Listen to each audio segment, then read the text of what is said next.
Taped from New Jersey, it's the SNL Nerds, the show where two comics from New Jersey nerd out about Saturday Night Live. I'm your co-host, John Trumbull. And I'm your co-host, Darren Patterson. How you doing, Darren Patterson? I'm doing good, John Trumbull. I'm doing super good because, hey, looks like we got a guest here on the show with us. Yeah, we do have a guest. We do have a guest. Who is it? We have a guest who's chiming in before he's been formally introduced. He's rude like that. Wow, what a piece of garbage. That is me. He really is. He really is. Maybe we should just do this entire episode and not introduce him and just have him. Let's dive on into the movie. Yeah, go. That would be fun. No, we have a friend of mine here this week. He's one of the guys behind the Watchtower Database YouTube channel. He also has a podcast of his own called Jump on the Batwagon. Please welcome Mr. James Strecker. Hey, James. Oh, shit. Oh, damn. Okay, sorry, I have access you came to like 16 buttons, so that's going to happen. You came prepared. You came with like your little damn, son. Wow. All right. Sound effects. Okay. Oh, we're dealing with the pro. That's how it is. That's how Look, it is. the principal just showed up. She's furious. She's trying to get me out of here, but I was like, no, I have to rock. I'm here. But it goes like this. Hi. Okay. Thank you for having me on this thing. We had you on. I'm regretting it already. Yeah, I know. I figured you would. But yeah, yeah. had you on Jump on the Batwagon recently, and then we talked about you have a podcast. Why not do the flippity flop? And here I am. Let's have a little crossover. Yeah, Mm-hmm. let's have some fun. And yeah, I was on your podcast. We talked about the Batman animated series episode Over the Edge a few weeks back. So go listen to that if you want to hear me talk about Batman, as I am wont to do, even on this podcast. I don't blame you. It's hard not to talk about Batman. It's so much fun to talk about Batman. It really is. Yeah. About a year and a half ago, we talked, like Darren and I talked about Batman Returns and just how batshit insane that movie is. Yeah. Like, it's one of those movies I forgot. Because, like, I remember it being pretty good when I was a kid. That's how long I'd seen it. But I saw it recently for the podcast. And I was like, oh, wow. This is really something.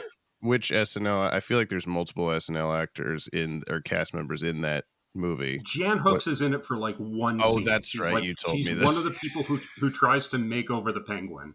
Okay. And I guess Danny we're probably DeVito, not counting Danny. Like, you're not counting hosts of SNL. You're just counting. No, because then it's just. And it would everybody, any movie ever. Yeah. It's even with our limitation of like covering movies that star people who've been cast members on SNL, that's still hundreds and hundreds of movies. Yeah. So we will never run out of material.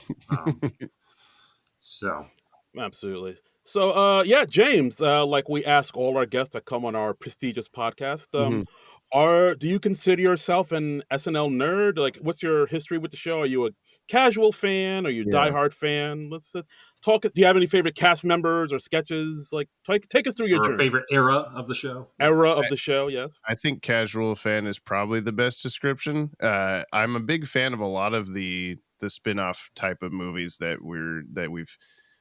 I'm sure that you either have talked about or are going to at some point. Blues Brothers and Night of the Roxbury and stuff like that that come to mind. Of like I just listened to your 51st Dates episode in prep for this, and of course that's not like based on any skit from the show or anything, but I'm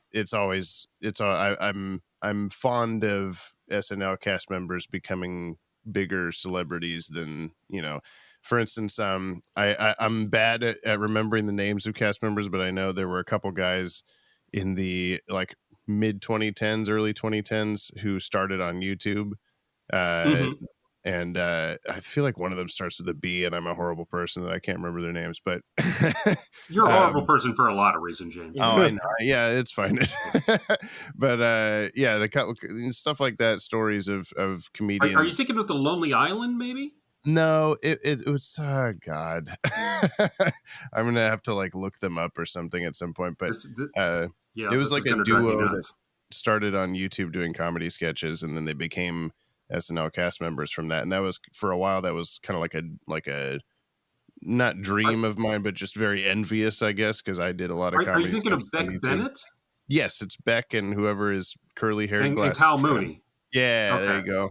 Yes, Okay, okay. the We're good, shouting it, but yes, the Good Neighbor guys. The yeah. guys, yeah. And one of them was I forget his name, but like he was a writer or a director on SNL, and then he ended up marrying Emma Stone. Oh, okay. Yeah. Yeah, But yeah.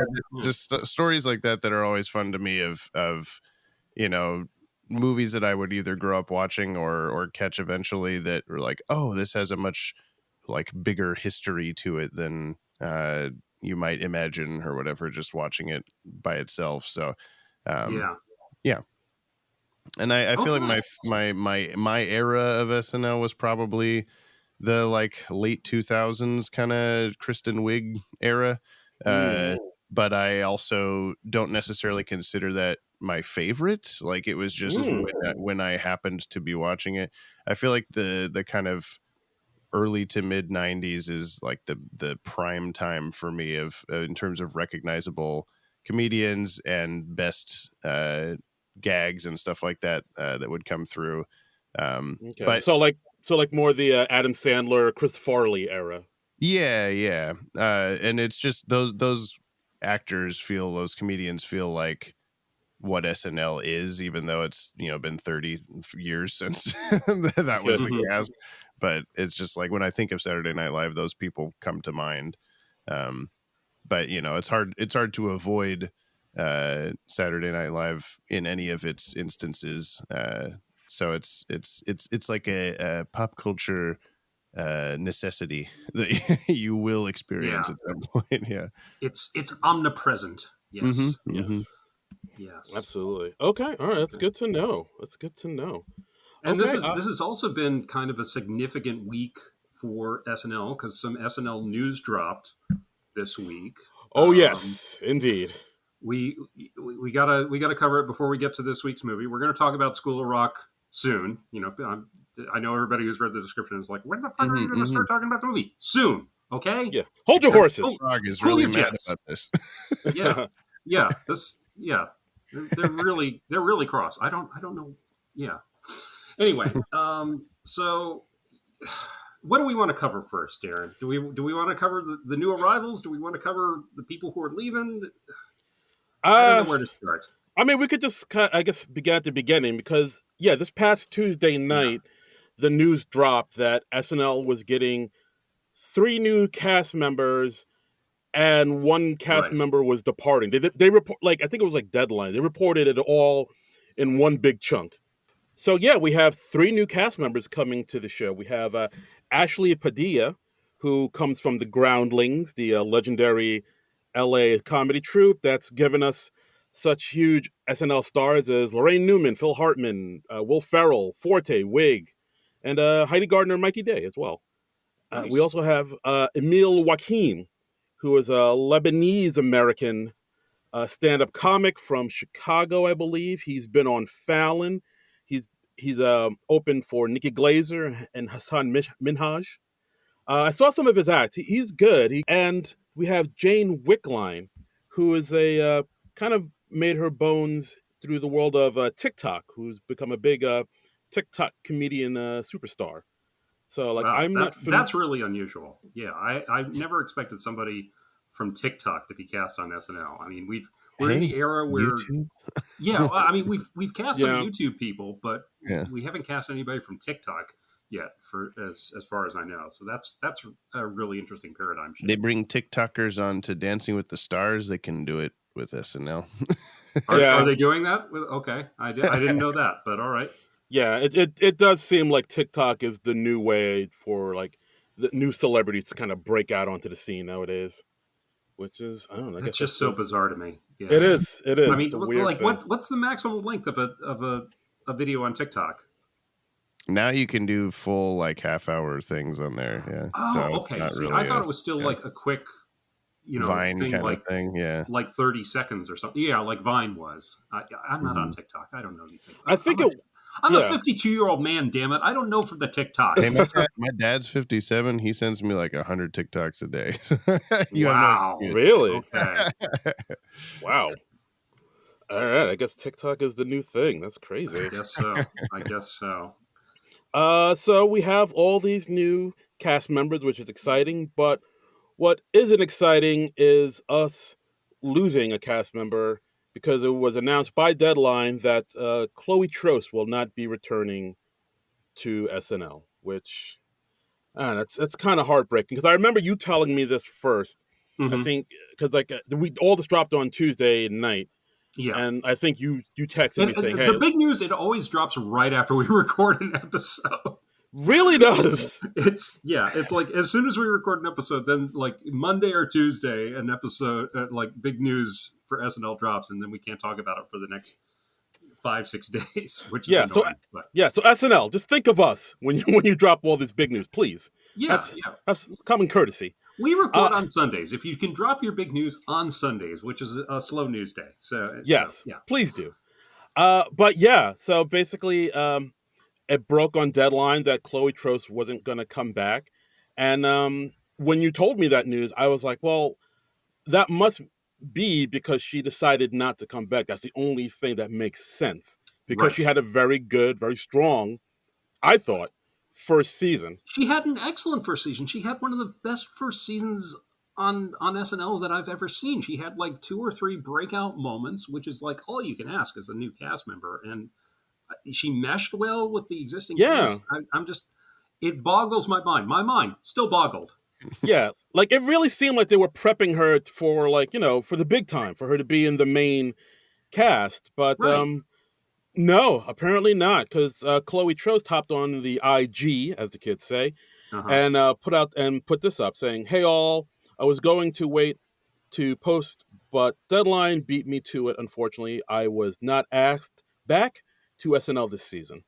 I wish I was going back to be with all the amazing friends I made there. It truly felt like home, but it wasn't in the cards. I want to thank everyone who supported me, especially everyone who came to see my tour this summer, wore costumes from characters, and had such wonderful things to say. You mean everything to me. I hope I was able to spread joy and laughter, all love, onwards and upwards." Hmm. And that just Yeah. broke my heart because, like, it just. Yeah. It, I mean, I I don't. mean, what the fuck? I so don't get this. I don't get where this is coming from because I thought she killed it. Darren, you thought she killed it. I thought so Um, too. She was in some. I mean, if we can go back to the sketches she's done, the yeah. Little Orphan Cassidy sketch, like the first sketch she got to anchor, I Yeah. thought she knocked it Hilarious. out the park. Yeah. Um, Hilarious. Yeah. the Mama Cass sketch on the Emma Stone episode, Make your own kind of music. yeah, Hilarious. Yeah. hilarious. Terrific. Yeah. The Airbnb sketch she did, I thought with what was it? Airbnb sketch with what's her tits? Sydney Sweeney. Like Oh, she was really good there. That's an apt way to try to ask your brain who that is. Yeah. Yeah. his brain went into the tits database and came up. Mhm, You Sydney know, Sweeney. as you Yes. do.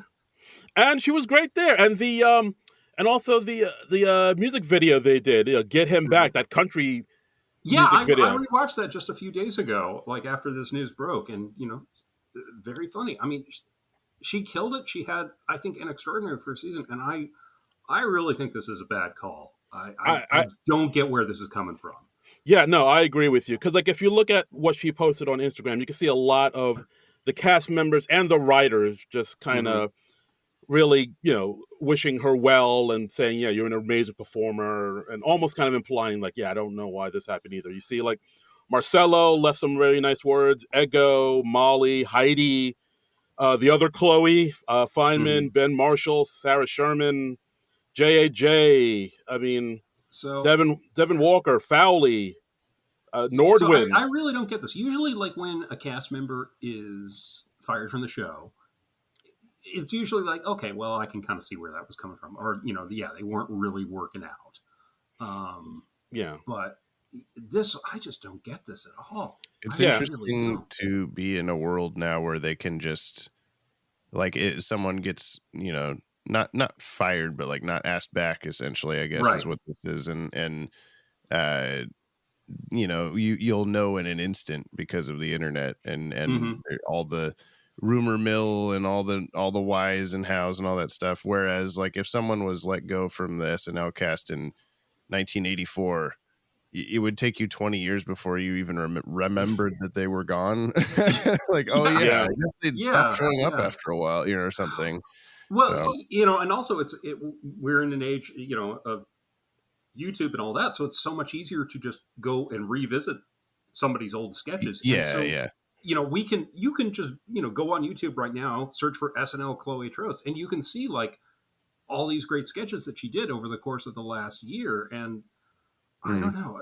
I That's the think majority of how I consume SNL these days is I the yeah. like Yeah. skits on YouTube afterward. Yeah. Yeah, I Yeah. think that's how a lot of people experience the show now. Is they hear about what the cool sketches are from people, or they see it shared on social media and stuff like that.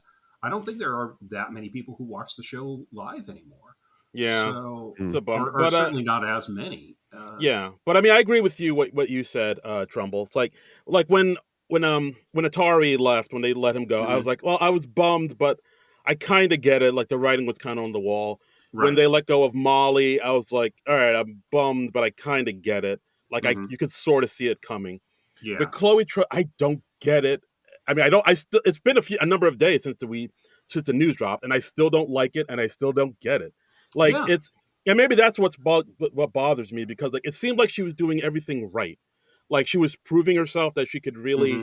deliver. She was showing her strengths. She was like it's like one thing is like you can do everything right at your job, but you can still just get dropped and let go. Maybe that's why this hits close to home. Is that Maybe, yeah, maybe that's it it, man. points out how arbitrary SNL is a right to work Exactly. environment, I guess. So. Have there Yeah. been times where cast members have been let go that you've gone, oh yeah, that makes sense, they weren't funny at all, or whatever?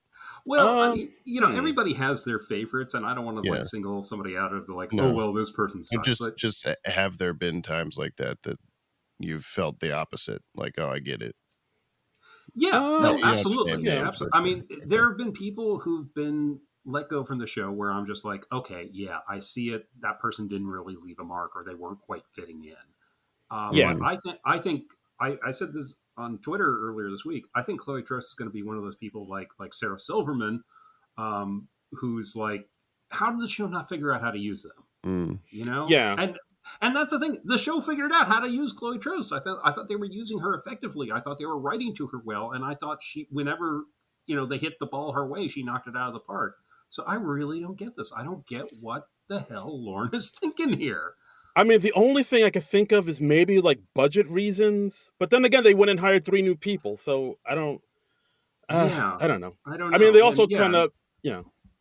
I Well, mean, I've also I seen, just assume that, like, when this happens and people, there's always going to be someone that found even the least funny person the funniest thing ever. And right. I feel Yeah, like, they're devoted Jim Brewer and Rob Schneider right. fans out there. Yeah. But God damn it.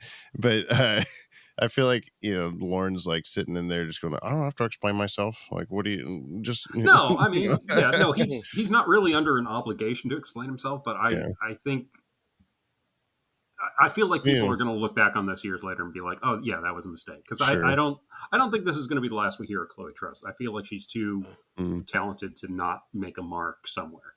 Yeah. I mean, I hope so. Like, I mean, I looked through all the other cast members that have only been on SNL for like one season. Like Mm-hmm. Jenny Slate, David Keckner, Michaela Mm-hmm. Watkins, and the 2 one season cast members that are on this movie that we're going to talk about. Yeah, And like I feel like Chloe Trost had a stronger season than all of them, and like yeah. so for her to get dropped like that, it really just it makes zero sense. I don't get it. I don't get it. I know. I remember like when Warren let Michaela Watkins go, he was like, I think you're a good performer, but I don't think this is the right place for you. And Michaela Watkins, went on and did her own stuff in other places. And I don't know. I just don't get this. I don't get the rationale behind it at all. Yeah, it's I So don't that know, was man. that was a Well, drag. I mean, and Molly had been on the show for a few years. Punky had been on the show for a few years. So they had a chance to leave their mark more yeah. I than mean, it seemed Chloe. and plus it seemed like Punky left on her own accord. It's like the Yeah. way she'd been talking about it in interviews, like, yeah, I just felt like it wasn't a good fit for me, and I really wasn't, Mm-hmm. you Mm-hmm. know, living up to what I could do. But I mean, I don't know. Chloe leaving after one season, that seems like a big old boof. I really think Yeah, that's doesn't sit right. Doesn't sit right. yeah, don't sit right with me. I'm hoping against hope that it's like that the cast en masse was like, hey, Lauren, this is a bad call. You should hire her back. And then it's like because that happened with Chris Parnell. Yes, You know, absolutely. Chris Parnell like actually said when Will Ferrell was leaving the show, he actually came on air and he was like, hey, no joke, I was fired from the show, but Will Ferrell went to bat for me and convinced Lauren to hire me back. And Yeah. I'm hoping that they could do something like that with Chloe. Maybe that's not a realistic hope. Probably isn't, but Probably, I don't know. I mean, I looked at that Instagram thing that she posted, and a lot of people really are going to bat for her, saying how, like I said, Rosebud Baker, Alex English, even like, Anna Gostheier left some really nice words for her, saying oh like how geez, amazing she was. And our friend of the podcast, Mike Davis, said some really nice things too. So, like, I don't know. I think, and also from what I've seen online on the interwebs in the SNL community, a lot of people kind of agree with us, saying, "Yeah, this was a yeah. big mistake." So, So what the I, hell was she like vandalizing Lauren's office or something? What the hell's going on? yeah, she like pee in his shoes or something. What the fuck? I don't know. Anyway, it doesn't make any sense to us, and I guess we're belaboring the point now. But Yeah, I mean, it's a bummer. It's a mistake. It's a bad call. But yeah, Chloe Trost, we wish you all the best here at the we SNL salute you. Nerds. Yeah, and if you ever want to come on the podcast and talk about your time on SNL, your all too brief time on SNL, you are Yes. perfectly welcome. We would love to have you. Yes, from Jersey's own Chloe Trost to Jersey's own SNL Nerds. Come on, we could talk all things Jersey. We can talk about if you call it a pork roll or tear ham. Just hop on. Just reach out to us. Yeah, yeah. So, all right. Anyway, on to happier news. Should we talk about our movie this week? Yeah, because today we're talking about the School of Rock. School of Rock. Yeah, yes. What was that? I'm just gonna keep hitting random sound effects, you know. Oh yeah, that won't how be it goes. distracting at all. Thank you. Yeah, no. Please do. Yeah. So, yes, School of Rock came out October 3rd, 2003. Almost 21 years ago. Shit. I can't believe this movie is that old already. Yeah. That's nuts. That's insane. That's crazy town. It's bonkers. Directed by Richard Linklater, who, of course, gave us Dazed and Confused and Boyhood and the Before Sunrise trilogy. Written by Mike White, who, of White Lotus fame. The underrated movie. Also stars in the movie. Yeah. Yes, also stars in the movie. He also wrote the underrated Orange County, which I believe that's where he met Jack Black for the first time. And, of course, the Emoji Movie. Who could forget that? And he was a writer on Freaks and Geeks, so lifetime pass for that, man. Absolutely. I don't think I knew he wrote the Emoji Movie. Yeah, I know. I saw that and I was like, what the fuck? Yeah, he's put words in the mouth of the poop emoji, played by Sir Patrick Stewart. Me 4? What? Oh, I didn't look this up. This is interesting. Anyway. Look, man, Mike White's got to earn a living, all right? Hey, man, a check is a check. Yep. Yeah. So this movie had a budget of $35 million, made $131 million. This was the movie that. That's more. Yeah, that is much more. I remember this movie being a huge hit. It was a huge hit, and this was the movie that kind of pretty much put Jack Black on the map and made him like a major movie star. It took as a leading man, certainly. As a leading man, yeah. I mean, he was in movies, but he was always kind of like supporting roles. Of course, the movie we talked about, High Fidelity, the aforementioned Orange County. I think Shallow Hal. He was the lead in that, but yeah, School of Rock took his career to the next level for sure. Yeah, definitely. I was just looking up if Shallow Hal was before or after this. This is before. Okay. I don't think I would have expected that, but yeah, I think before it's like kind of Jack, like people like comedy nerds like us knew about Jack Black, so like that's why he got into like movies, by the Farley brothers, like Shallow Hal, and of course people in the sort of that West Coast comedy scene that that know about Tenacious D and whatnot. But then I think Mike White found out about him. I think he wrote this role specifically for Jack Black. Yeah, apparently this originated when like they were living next door to each other, and Jack Black would just like wander the halls playing music, and so Well, Yeah. Tenacious D started much before this, so Oh it's yeah, Right, kind of, Tenacious D yeah, goes back to the '90s. So yeah. right. But like, yeah, so I mean, like comedy nerds like us who knew about Jack Black back in the day, and like, oh, that guy's really funny. Hmm. But hmm and so like his career kind of just kind of crept up and became bigger and bigger. But then School of Rock came, and it was just yeah. like a big old explosion, like kaboom. I mean, I remember when we covered High Fidelity a few weeks back. I mean, now of course people know Jack Black as a musician and as an actor, but when I saw High Fidelity, I had no idea the guy could sing. So like that bit in the movie where he comes out and his character suddenly belts out this incredible cover of Let's Get It On. It was a genuine surprise when I saw Yeah, that movie. It was like, oh, holy shit, he can sing. So you kind of lose that in that movie now because he's so well known. But yeah, no, absolutely. yeah, But yeah, I mean, this movie, like I remember seeing it in the theaters back in the day, and I remember really liking it, and I on upon rewatch still really like it. I think it's a strong, solid movie. Yeah. yep, still holds up. Still holds up. Now, like James, why was it you wanted to talk about this movie in particular? Oh well, I mean, I think you brought up Joan Cusack being an option of, Uh huh. and then this movie is for whatever reason what comes to mind when I think of her. Okay. Uh, I I was around the age of the kids in the movie when this movie came out. Oh dear Oh, God, I really? am going to crumble into dust, I man. know, and I didn't even really realize that till I was watching it this time. I was thinking like 2003, like oh yeah, all right, like adding up there. But this was one of the common DVDs in my household growing up. Like got played a lot. Uh, hmm my family's a big music family, and Mm, it's not necessarily a one for one crossover of genre or whatever, but there's just a lot of very heartfelt elements to this that are good parallels with being in the kinds of musical groups that I've been in, very Yeah. much You rooted in camaraderie and in teamwork and that kind of stuff, and that it doesn't matter if you win as long as you put on a good show, have a good mhm. time, you feel confident and proud of what you've done and that kind of thing. And Because so you were a band kid too, right? yeah, I was a band geek in middle school, high school, college, and I toured in a drum and bugle corps for several summers, which is essentially like a super high level marching band, hmm um, and very A competitive lot of and all that groupie kind of action in thing. that. No, yeah, and, ladies. if you count if the bus rides in the middle of the night, I don't know, but no, there's just a lot of good, not only is the story of the movie inspiring, I guess, but also just I'm watching it this time thinking like, okay, I remember liking this movie, but then I'm still kind of tearing up at the final performance they do for the Battle of the Bands.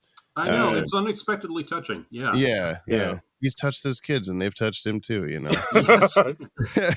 Oh dear. there are bits like that are I was worried because I haven't watched this for a while, and a lot of the time hmm you watch a comedy movie from this time period, and you go like, "Oh, every joke is like, haha, the Yeah. character's gay. That's the joke or whatever." And there is a Yeah. little bit of that in this, There is a but little bit of that, and apparently yeah, Mike White objected to that mm, because yeah, there is a little bit of that where one of the kids, yeah, he's like, "I'm the designer of the band," and the right, joke is obviously, "Oh yes, this kid's gay," and that's pretty much the extent of the yeah, joke. yeah, And yeah, Mike White was like, "Yeah, I'm not cool with that," yeah. And because I mean, Mike there's White is bi and has a gay parent, mm, and yeah, so I mean, it's obviously I think very close to his heart. yeah, So he was not cool with that. Oh wow, I didn't know that. Yeah. interesting, yeah. I just feel like there were a surprisingly low amount of things like that in the movie that I was like, hmm okay, cool, good.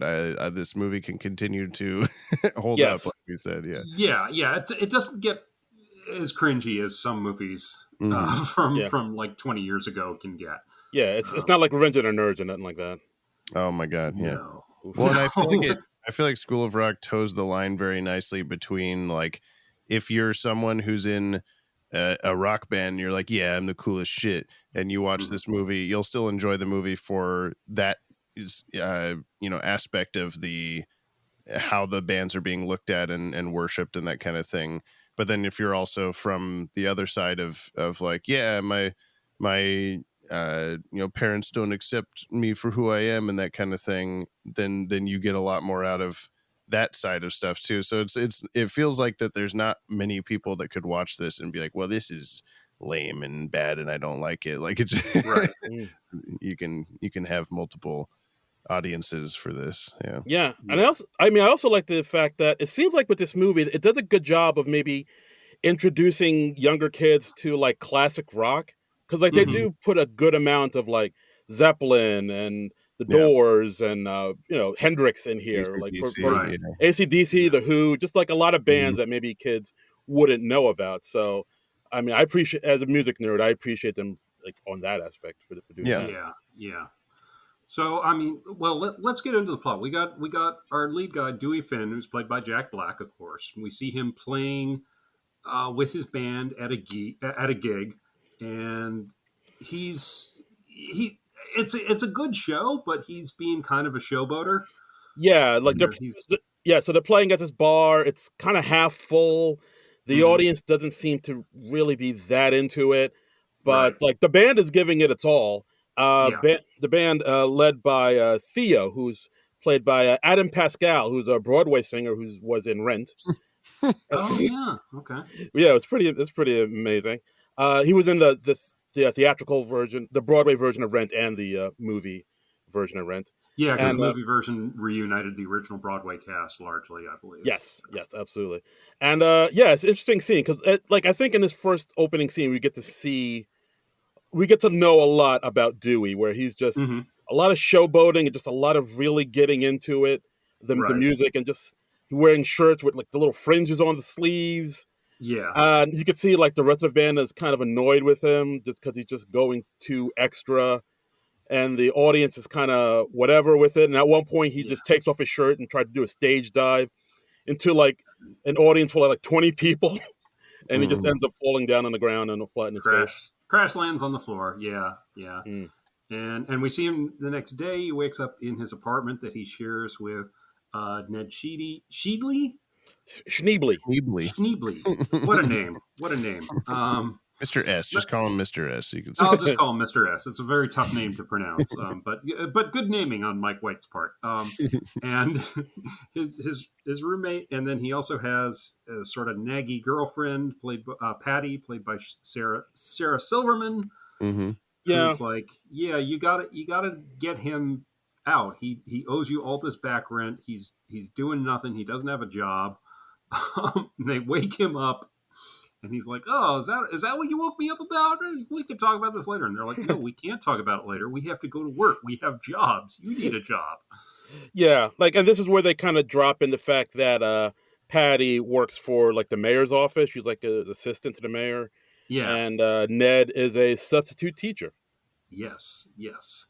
And Jack Black has a great line. He just says, "Hey, look, I've been mooching off you for years, and there's never been a problem until she came along." Yeah, that was great. Yeah. And yeah, from Dewey's point of view, this is perfectly reasonable. And they're like, "Look, it's the first of the month. You owe us your share of the rent. You gotta pay up, or you gotta get out." Yeah. Just So, please get somebody. Like, my girlfriend's gonna leave me. yeah, and yeah, Right. Ned's very insecure because he's like, "Yeah, I'm not gonna get another girlfriend. I can't lose this girlfriend."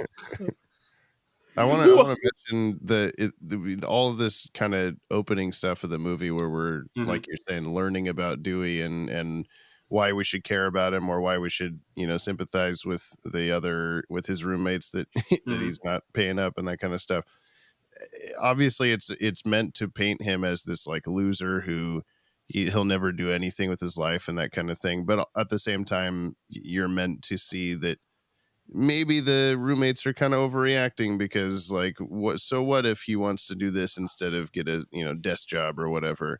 Mhm. But the funniest bit of all that to me is the opening with them playing their gig at whatever location that is, and you see a close-up of some guy texting on his phone and he's like writing in like a note software of some kind. Yeah, yeah. He's like this a band sucks. Let's get out of here. yeah, well, yeah, he says, yeah, like these guys suck, leave or something like that. Yeah. And it's right after a pretty impressive little shredding solo that Jack Black does, and the singing is very like in tune with each other. They're keeping great time, and I was just thinking like this band sucks. What are you talking about? Yeah, they're Like, not. They're I would not a bad gladly band. listen. I would gladly listen to this for a while. Yeah, Yeah.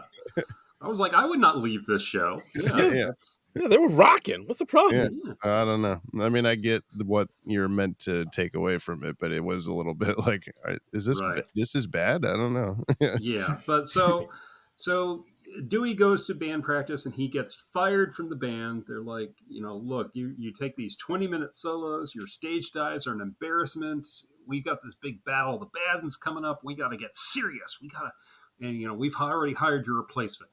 They've got a new guy in there. Yeah, some dude named Spider. And so, like, you can see, like, again, Spider? But, yeah, like, he's this guy Spider. who has... He is our hero. He is? Oh, I see what you did there. Thank you. But, yeah, like, he's this guy that kind of has more the look of, like, a, pretty boy rock band type of thing. Because, like, the band really wants to get signed to a record deal, so they're like, yeah, let's get this guy, Dewey's out type of thing. And...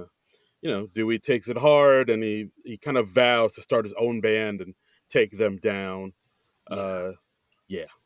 And we find out in one of the discussions between Dewey and Ned, that Dewey and Ned used to be in a band together, and he's like, but look, I had to grow up and give up that dream and get a real job. And he's like, I'm not a satanic sex god anymore. I'm a working stiff.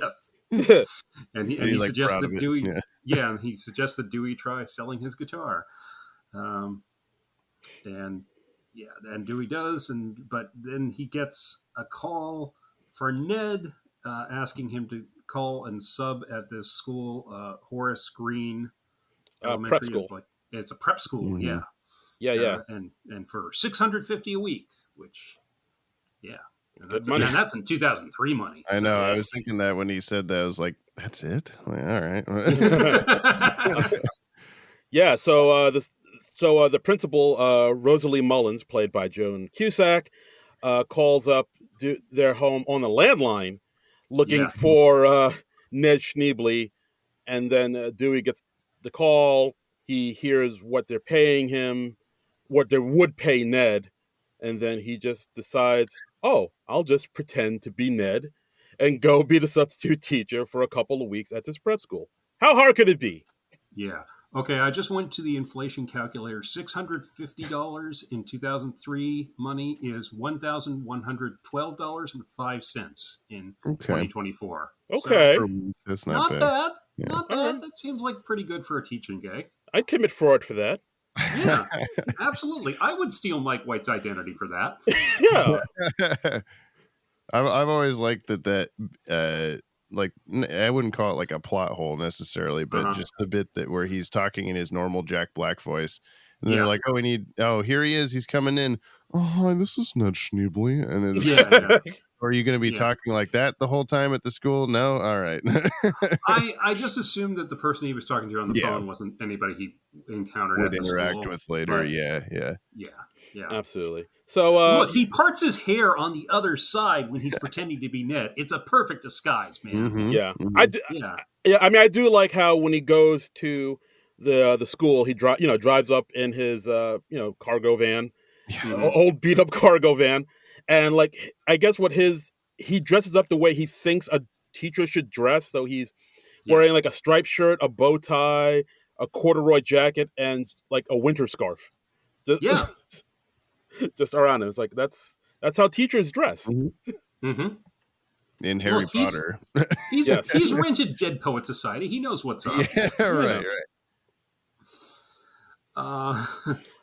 So he meets up with Joan Cusack's character, Principal Mullins, and of course he's more concerned about, hey, so when do I get paid? Like when you pay me, could you make it in cash and just put it out to Dewey Finn for like tax reasons? Yeah, if you could. And then of course he asks when is lunch, when is everybody? Oh, the one joke I do like is like so how long is a school day for? It's like, well, we get out at 3 p.m. And it's like, ooh, I actually could I get out early? There's some stuff I got to do. Yeah. Yeah, he doesn't say what it is. He He just says stuff. stepped in you, yeah. Look, he just got the job that morning, and he already has other commitments. I get it. I Yeah. get it. Mhm. You can't clear everything from your day, Yeah. I also like how he asked Mullins, like, hey, so, I understand. I don't mind being rigid with these kids. If one of them step out of line, I got no problem just smacking them in the head. Yeah. And she's like, we don't do that here. Yeah. He's not setting off any alarm bells somehow. So it's like, so just verbal abuse? Okay. Yeah. So he walks into the class, and he crumbles up a chart of like gold stars and demerits. Like their regular teacher is going to be out for several weeks because she was injured. I think they said she slipped in the shower. Yeah, she like broke her leg or something. Yeah, and apparently you can't teach with a broken leg. Nope. So, and apparently in an earlier draft of the screenplay, Dewey actually like hit the teacher with his car. Oh, Jesus. Yeah, it said that on the IMDb trivia, and I don't know if that was Like he's responsible or accidental, but yeah, he was responsible for the teacher's injury, and I'm like, okay, that's probably a good thing that they took that out of the movie. Yeah, because you want Dewey to be a likable character. Like, I mean, like you could say what he's doing now, impersonating someone else, especially that when that person is like their friend that's like letting them crash at their place. That's kind of unlikable, so you can't go full unlikable by having him he's got to be a likable screw up. Like hitting somebody with the car, that's a bit much. Yeah So anyway, he crumbles up the chart of gold stars and demerits. He declares that the class is going to have recess all the time, and he's really just planning to screw off at this job for as long as he possibly can until the jig is up. Right, like he has no intention of teaching these kids anything. He's just like, yeah, do whatever you want. I'll I think at one point he asks one of the kids if they have like any food on them because he's hungry. He ends up eating somebody's sandwich. Yep. Well, it was a good looking sandwich. I mean, I was like, it was, yeah. It looked like something you get at like Quick Check. I don't think you, James, you're off in Oregon. I don't think you have Quick Check where you are, but I get I understand the the parallel. Yes. Yeah. You don't have Quick Check. You don't have Wawa. These are just nonsense words you're saying. Yeah. I don't even know what do you do with your life? Are you talking about like a 7-Eleven type of place? Exactly. Like a 7-Eleven. Those are the regional chains we have here. Yeah. So. Where do you get your sandwiches over there on the West Coast? Are there any? Look, there's a good sandwich bar at Safeway. Okay. You're not selling it. No, I'm not. Even you don't believe in your sandwiches over there. No. I got a sandwich at Subway the other day, and I watched a guy get chased by the cops as soon as he left the store. Like he bought and paid for a sandwich, and then it turned out he'd stolen a car. So that Jesus, that's awesome! Oh my God! It's like, I'm hungry enough to risk this, apparently. So yeah. You go to Subway? What the hell, man? I don't know. Yeah. At least go to Jersey Mike's or something. Do you have Jersey Mike's out your way? Yeah, but not in this town. But yeah. Oh, okay. That's actually a hell of an ad for Subway. Yeah. Look, they need a new sportsman. Yeah. When you're on the run from the law, but you got to get a sandwich. Subway. Yeah. He had to eat fresh. I don't know. I don't understand. That could replace their $5 footlong promotion. $5 to $10. I don't know. That was around the time of the movie that came out. Yeah. So anyway, like Dewey sees he gets through the first day. We see him making a beeline out the door at 3:00 on Monday, and Joan Cusack is kind of like, okay, this guy's weird, but she barely gets to talk to him because she's doing principal stuff. And then the next day, Joan Cusack takes the kids out to go to their music class at 10 a.m. Right. And Dewey sees the music class, and the kids are all playing this really lame music, and then Dewey gets an idea. Mm-hmm. So then he gets like all these instruments he just has in his van.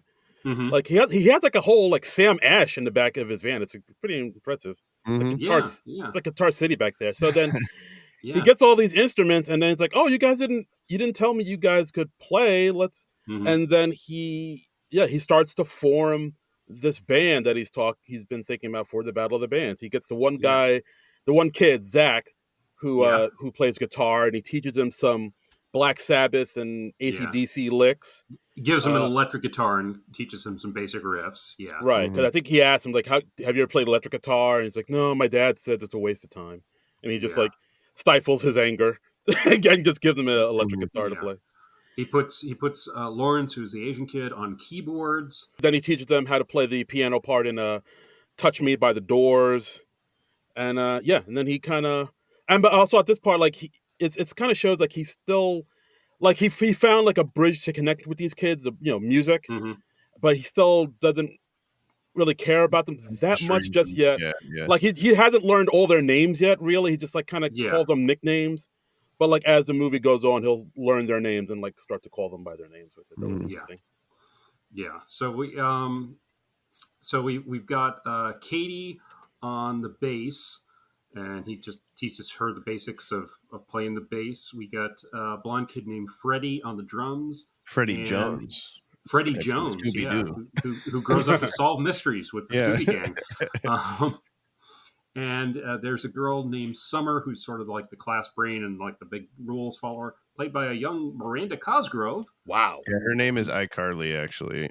That's the show. I was like, I know she became famous on a Nickelodeon show, but I can't remember what it was because I was like in my 20s.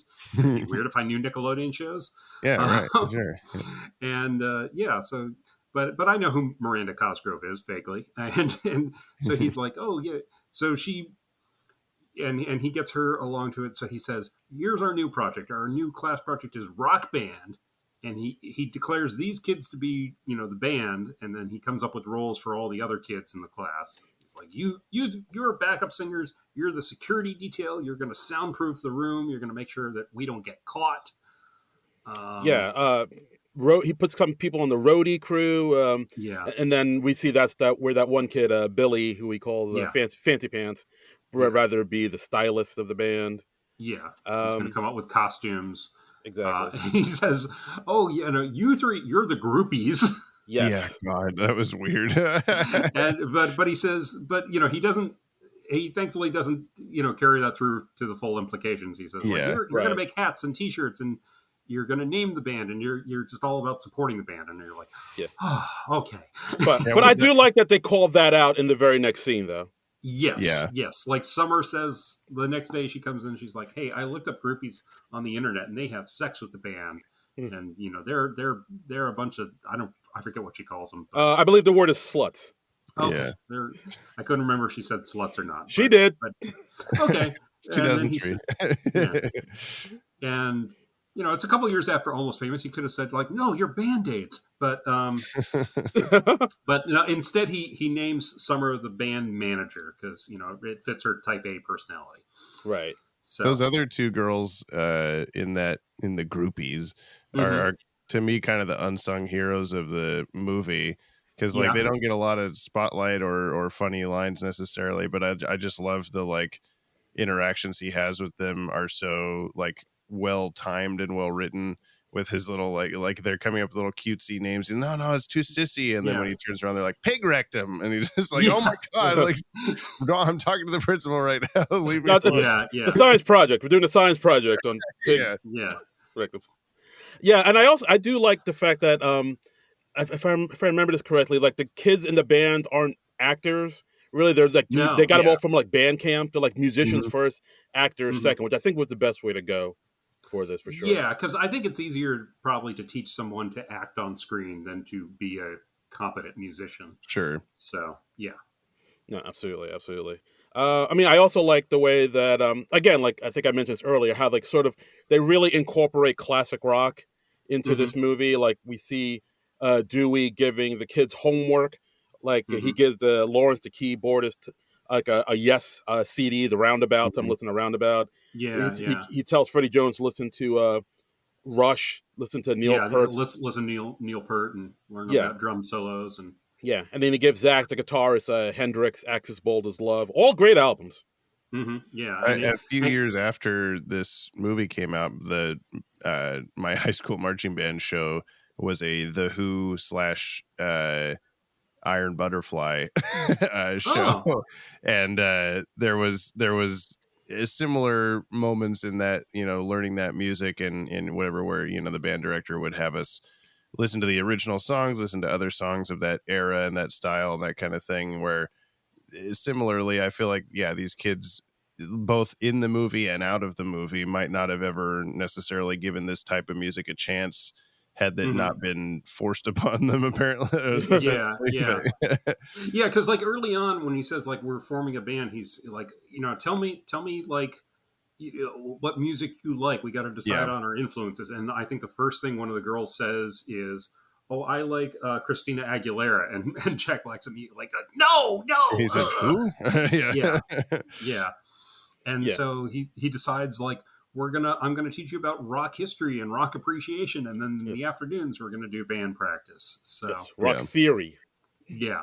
And there's a great scene during one of the montages where he's got like the chalkboard. It's all just like all the history of rock and roll and all the various subgenres of rock and roll on the chalkboard, and that is amazing. I would like a screen cap of just that chalkboard because it looks really cool. Yeah, it was like connecting prog rock to punk to like disco to like R&B, and he had like psychedelic rock and like the Doors and Pink Floyd and folks like that under there, and I just need a copy of that. He was naming bands like the Buzzcocks on there. I was like, yeah. Like, ooh, interesting. All right, cool punk band. Yeah, I like whatever moment he's trying to show Zach that I think he's trying to show Zach, the guitar player, like various stage performers that are getting really into their solos and writhing around on the stage and all this stuff, and whatever they're watching on the classroom TV, it must be some kind of like tape from Blockbuster or whatever that would have been just like a montage of this kind of stuff, because today you could just like YouTube search highlight reels of guitar solos or something, but clearly they couldn't do that at the time. Yeah. I don't know where we got this tape or whatever, but yeah. I mean, I think I want to believe it's like something Dewey spliced together.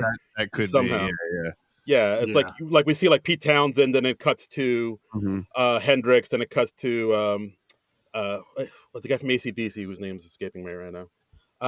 But yeah, Angus Young. Yes, thank you. And then like with Freddie, when he's watching all these drummers, he's like watching like Buddy Rich, and then and then Keith Moon and everything. It's like, oh wow, this movie is kind of giving like an education to everybody. And it shows that Dewey is also not an idiot when it comes to like, he's not just like he's musically inclined and he has knowledge of all these historical figures in the arena. That's the thing about this movie. Like, it shows like Dewey is a bit of a goof and a layabout, but he's not, and I guess maybe a little lazy, but he's not. When it comes to music, he knows his shit. Like, he's very passionate. He's very passionate about music, and he really, and as somebody who's passionate about like a lot of things, like comedy and music and SNL, I relate to him in that way for sure. Yeah, absolutely. This is my hyperfixation.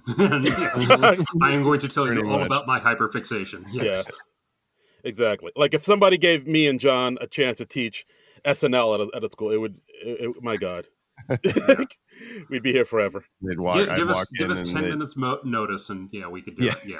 The principal walks in, and E equals MC squared. Yeah. We're not talking about, I don't know. Yeah. Right. And it's right. Yeah. So it's this thing where like he's teaching the students, but at the same time, like as the movie goes on, he's actually becoming like a better person through this scam he's kind of conducting. Because like there's this one scene where Lawrence, the Asian keyboardist, walks up to him and it's like, I don't think I should be in the band because I'm not cool. No one talks to me in class. And we get this really nice moment where like Dewey really is like kind of trying to like really cheer him on and trying to like no, you're actually a really cool dude and you're really good. He's like encouraging. And when you're in a rock band, it makes you cool. Yeah. And there's a similar thing when one of the other girls, Tamika, comes up to him and she's like, I don't want to be. I think she was in maybe the Groupies, and she said, I want to be a backup singer, and she sings for him, and she's got a hell of a voice. Yeah. And then later in the movie, she's like, "Oh, I don't feel right about this because I'm like, heavy set, and I'm kind of and I don't want to go out there. And he's like, They're gonna "Oh, laugh look, at me. Yeah. Yeah. I'm a heavy set guy, but and apparently the actress from that, she said like she's really proud of that scene because it was very uh, body positive Yeah. sort Yeah. of thing. And she Empowering. says Yeah. like lots of people have come up to her over the years and said, "Hey, that was a really important scene for me," Mm. and that gave me like a real confidence. And that's she says I get DMs from people who are around 9 or 10 when they saw it, and like that helped me so much. Or they'll show up to their kids who are in the same situation, and she says now more than ever with body positivity being a huge conversation, I'm so honored that I was part of that scene because I was a plus size kid and I'm a plus size woman now and I'm confident. So yeah. Yeah, no, it's pretty So fantastic. Yeah, like there's a lot of scenes like that throughout the movie where it shows like he's really mhm, like kind of reaching out to the kids and showing empathy and encouraging them to sort of to follow this dream of music he has, and like being mhm. really moving and positive, and it's really kind of a beautiful thing. Hmm. Yeah. It's nice. It's nice. So let's see. So yeah. So at some point, Dewey finds out that there's a parents' night coming up. So Uh-oh. Dewey needs to come up with a presentation about what he's teaching the kids because he's doing all this in secret. He's doing it all in the down low. Yes, Uh, on the QT, as they say. yes, yes. So he has to do this, and then he at one point sneaks the class out for an unauthorized field trip so that they can qualify for the battle of the bands that his old band was getting ready for, because his plan is he's going to come in with a new band and take the $20,000 prize and just like rub it in his old band's faces. Right. So yeah, so he basically kind of, like you said, like he takes the class on this unsanctioned field trip for Mm-hmm. a band audition at this venue. And Right. fun little note: that venue was shot in the beautiful state of New Jersey. That's Uh, right. the theater is the Union County Performing Arts Center, located in Rahway. In Broadway, where you were just performing, dare Damn we say. straight. That's right. Dang. Yeah, I like they knew it. never. Yeah. Yeah, I mean, like they never say where this movie takes place. I just kind of No. assumed it was just from the look of it. It looks kind of like upstate New York or even like New England. But Yeah, I, it was Mhm. shot in like Staten Island, yeah, and this part was Yeah. shot in Rahway, New Jersey. So yeah, yeah, I was like Staten Island, really? Like that kind of I think surprised me. that's what it said. Yeah, I Yeah, think the no, yeah, private school was in Staten Island. Yeah. right, yeah. It was mostly shot in Staten Island. That just kind of surprised me. I Hmm. also loved when they like I haven't seen this before today for quite a while, and I when they go in, I'm like, oh, it's the guy from Pulp Fiction, and why Oh is he yeah, here? Frank Wally. Yeah, yeah. Apparently, he did that part as a favor to Richard Linklater.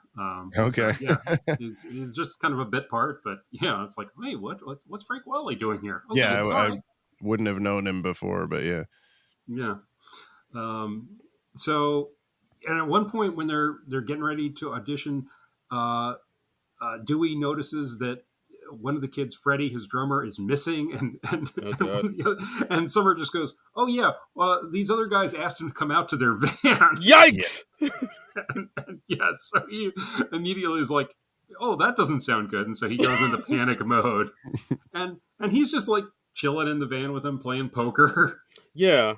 But then, like, yeah, Dewey tells the kid to get out, and then he scolds the band members, saying, like these Mhm. kids look up to you. You guys need to be responsible adults. Right, Yeah. right, Meanwhile, he's taking these kids on this unsanctioned field trip right. behind the whole In his school's back. van, which is just like spewing all the exhaust for the movie. I'm sure it's Hmm. desperately overdue for an inspection. But because of that, the kids missed their chance to audition, but Dewey comes up with a creative line. He tells the guy running the battle of the bands, Frank Wally. He says like, "Oh, all these kids are from the hospital, and all of them are terminal." Yeah, so the kids pretend to be terminally ill, just Hmm. coughing, looking sick. I think at one point Freddy's just Yeah, like literally just lying on the sidewalk. Yeah. yeah. And he's like, "Oh, what do they have?" And then he says, "They have stick it to the menosius, Yeah, which right. is a rare blood disease." I couldn't remember watching it if in the scene the kids knew that that's what he was going in to tell the guy, or if they just coincidentally looked really sad.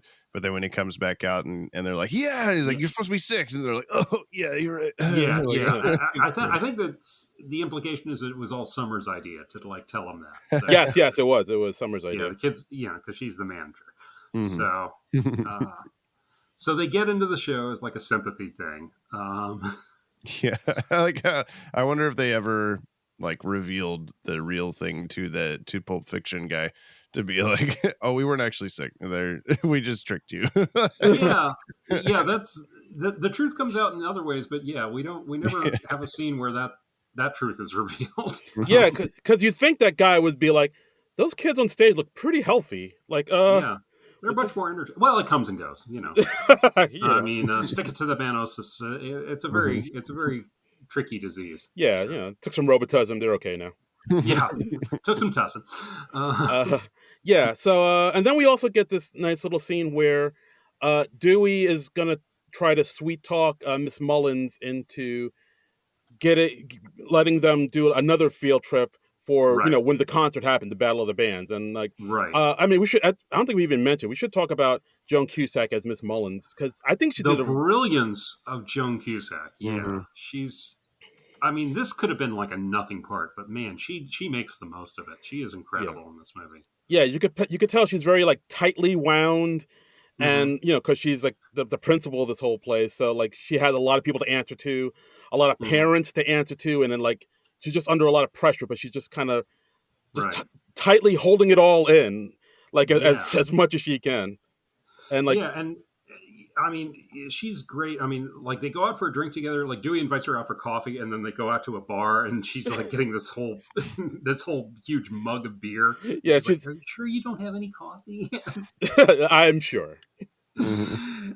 Yeah, but she loosens up a bit, like because Dewey heard earlier that she got drunk at a faculty meeting once and started singing along to Stevie Nicks. So he puts on Stevie Nicks on the jukebox, and that loosens her up a bit, and and she's not unsympathetic to Dewey. Yeah, like basically, Dewey says, like, I know how you feel about taking kids out for field trips, but like, I really think they'd be interested in this concert, this Mozart concert, and like, I really think they would get a kick out of it. And then, as she loosens up, she's like, well, if it's educational, maybe we can work something out. And she loosens up and gets liquored up, and yeah. I'm skipping ahead slightly, but I do think it's funny the way that he manages to essentially trick her into letting them go on the Battle of the Bands field trip without her realizing what it is. And then we have the whole scene right shortly afterward of all the parents discovering that the cops were called by Ned's girlfriend, and they showed up to the school and all that stuff. And even though it's now the jig is up, like he's not who he says he is, the parents are even under the impression that he's been really inappropriate with their children and stuff like that, and yet the bus driver is completely unaware of any of this, I guess, because he's just like, where's Mr. Schneebly? Let's go to the thing, here we go. Like he's just doing his job. yeah No one tells the bus driver anything. No, apparently not. No. But I mean, she has a really good scene when they come back for their drink, where she's just like, I mean, I've been in this job for 6 years. This is the first time any teacher has asked me to do something outside of work, and she's like, look, I used to be funny. I used to be a fun person. Used to be on Saturday Night Live.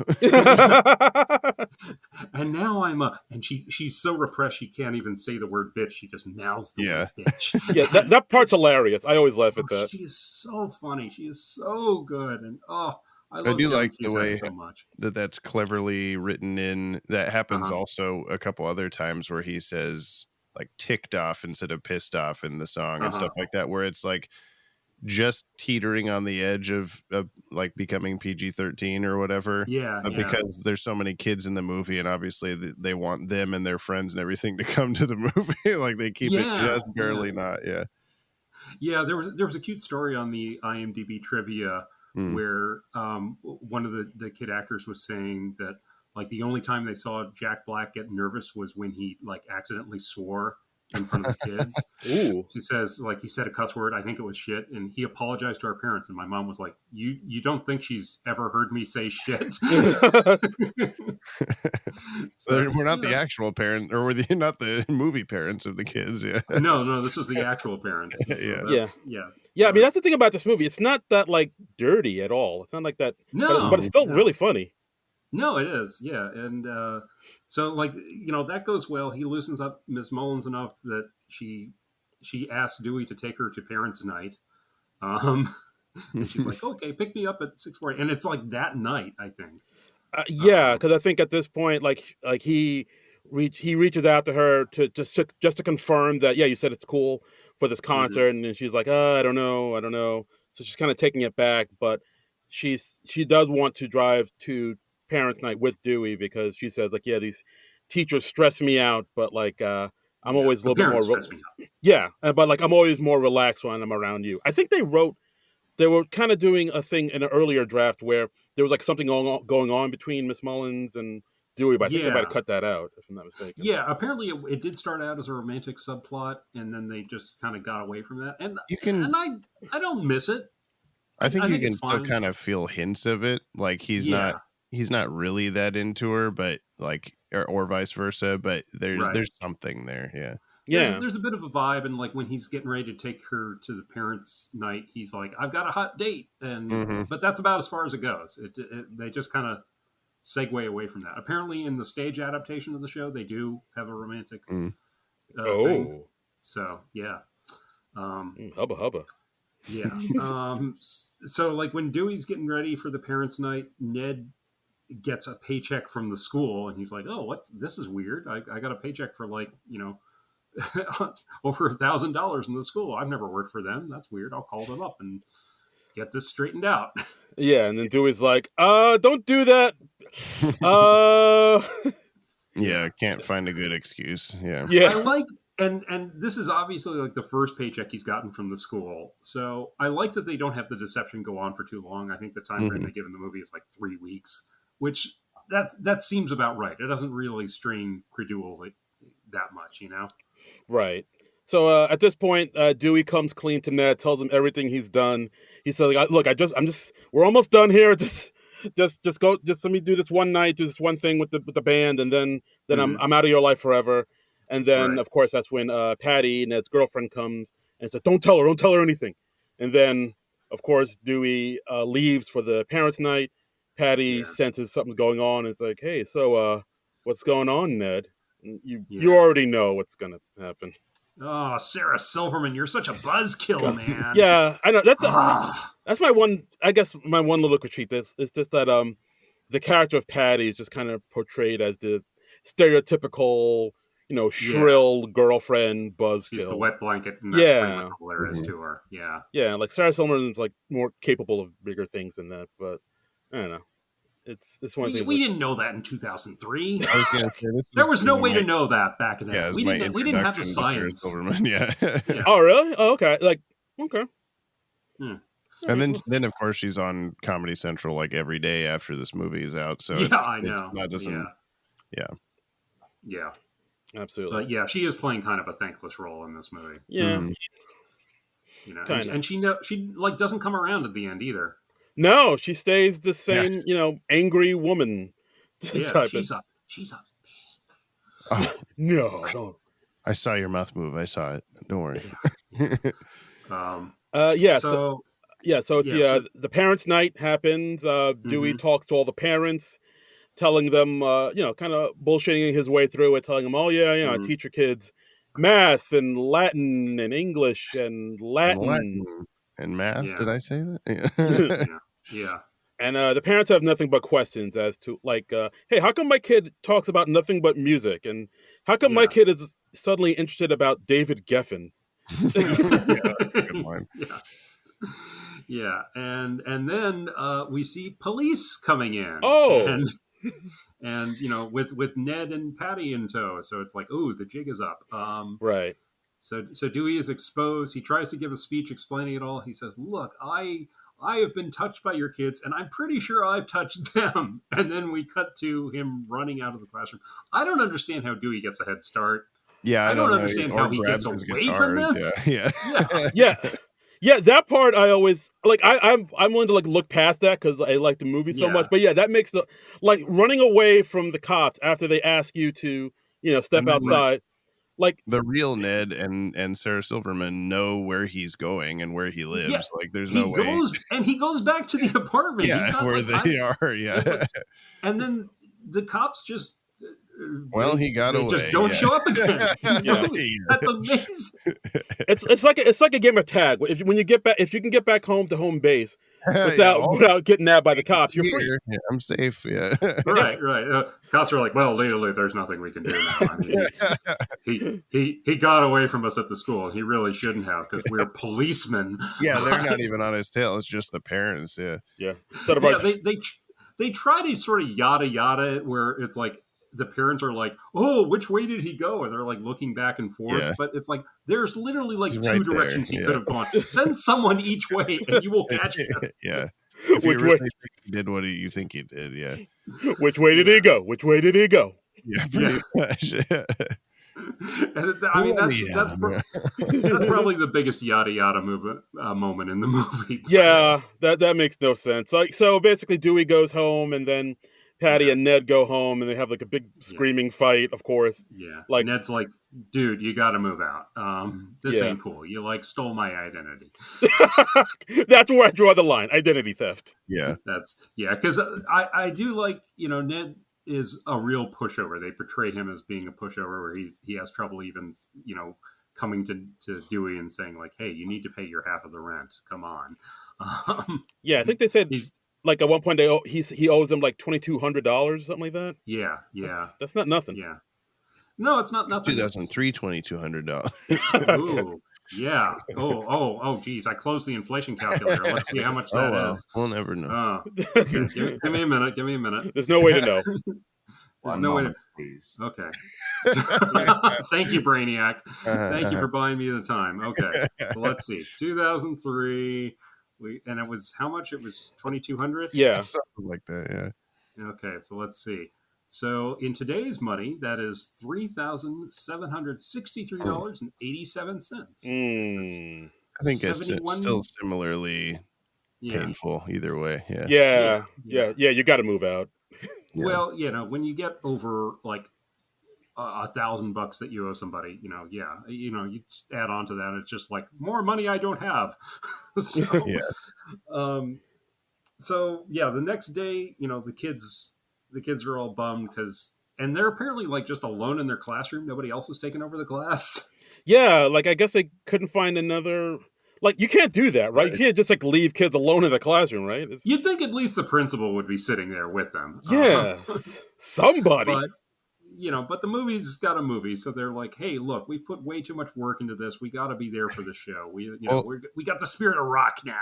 When Dewey first shows up, it's after lunch, and who knows who's been with the kids the first half of the day or whatever. So. Yeah, that's a good point. She says like the kids have already had their lunch, so yeah, this school just very short-handed, I guess. Yeah. Wow. The staff is just the school just understaffed. Non-existent. I kind of get why the parents are upset now. Like, what the hell is their money going towards? They're always on my ass because we have no teachers. Yeah, I don't get it. I don't. Jeez, I mean, look, the cafeteria is doing well. Like, we get the kids lunch. Get a lunch lady in there. Yeah.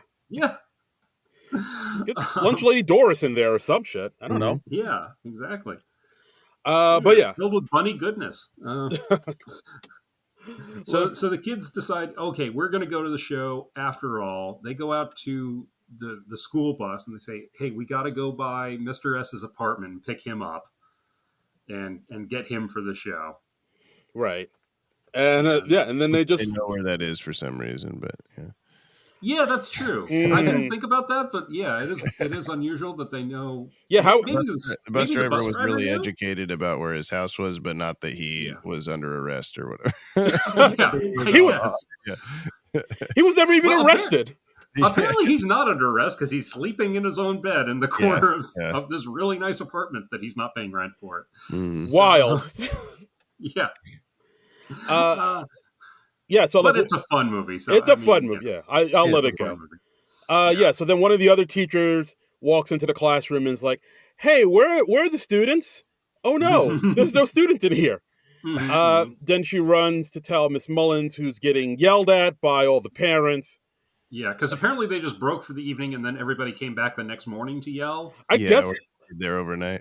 Yeah, like maybe they've been yelling at Ms. Mullins for like the last 10 hours. I don't know. Like That everybody, is one of my favorite moments of the movie, though, is just the like, okay, so all of your children are gone, all your kids are missing. Yeah. Her delivery that is so brilliant. She is so freaking good. Look, if it were up to me, I would have given Joan Cusack an Oscar nomination for this. And I know she's gotten Oscar nominations for before, but I feel like if she was going to get nominated again, it would be for this movie. She was brilliant in this. No, she rocked it for sure. Yeah, she did. She did. So the kids go to Dewey's apartment. They find him, of course, sleeping shirtless on a mattress. Hopefully only just shirtless. Hopefully. Oh no. Oh boy. Oh no. Yeah. Oh. I mean, he stands up. I think he had shorts on or something. Yeah, I'm sure. It's a PG movie for crying out loud. Mike. The kids got in because they said the front door was just open, and and they give him a pep talk. The movie, the yada yadaing is increasing as the movie is gearing towards the climax. It's like, oh yeah, the front door was just open. I'm like, all right. I can believe that Dewey would leave his front door open.